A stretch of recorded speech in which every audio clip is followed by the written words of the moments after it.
latest, there is pressure mounting on the Canadian Prime Minister. Justin Trudeau is now being asked to supply evidence for the allegations that he has leveled against India. In this very latest, the Bangladesh Foreign Minister, who has thrown his weight firmly behind India with the most superlative diplomatic backing. Listen in to what he said.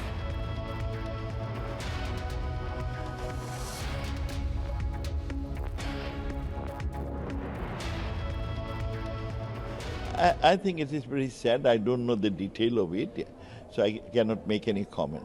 But we believe, we are very proud of India because they don't do immature things. We have a very solid relationship with India, and these are based on values and principles. So this is a sad episode. I hope this should end up amicably. I think it is very sad. I don't know the detail of it, so I cannot make any comment. But we believe, we are very proud of India because they don't do immature things. We have a very solid relationship with India, and these are based on values and principles. So this is a sad episode. I hope this should end up amicably.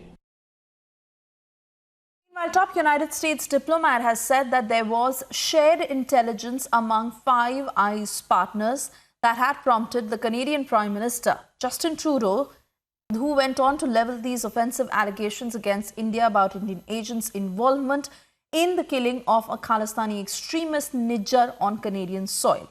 Listen in. Also, there has been reporting that, and you mentioned sort of this idea of shared intelligence, that Canada has in its possession communication that involves Indian diplomats, and that not all of it originated in Canada, meaning that some of it came from our Five Eyes partners.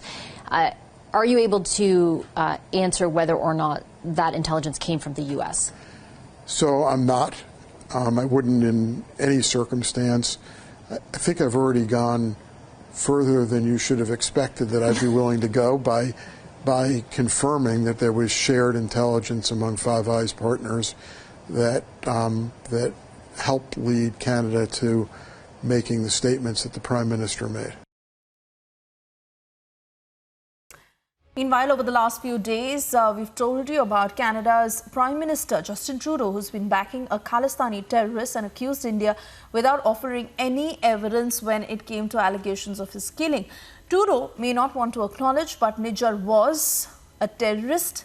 Listen in to what this former US Pentagon official, who has told Canada Prime Minister to wake up, gone on to say. Well, as a former consumer of intelligence, I can say that oftentimes the intelligence we see, whether it's a telephone intercept or something else, isn't as black and white, isn't as cut and dry as oftentimes politicians want it to become. I mean, certainly that was the case with regard to the Iraq War. So when you have a situation like this, perhaps Prime Minister Trudeau raised the issue, but there wasn't necessarily consensus on what it meant. And regardless, let's not fool ourselves. Hardeep Nijar Singh, let's not fool ourselves. Hardeep Singh Nijar was not simply a plumber any more than Osama bin Laden was a construction engineer.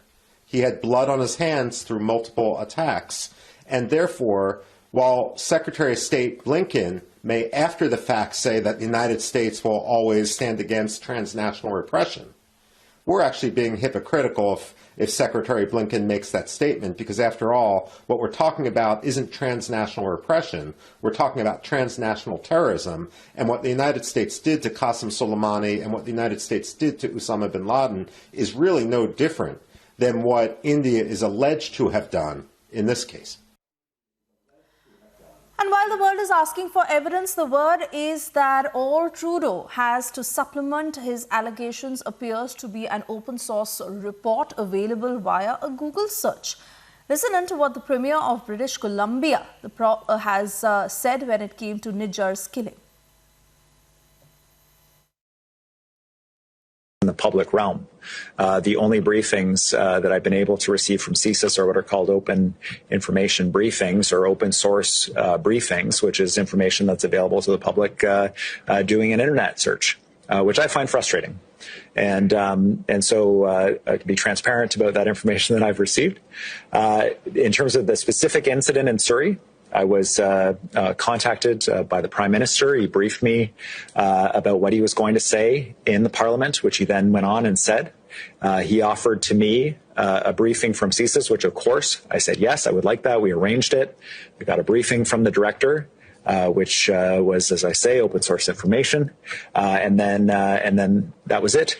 I expressed my frustration in the meeting with the CSIS director about our inability to get more concrete information about this kind of thing, and I have articulated that to the federal government. I understand there may need to be reform around the act that governs CSIS in order for them to be able to share this information. If that's what's required, let's make it happen.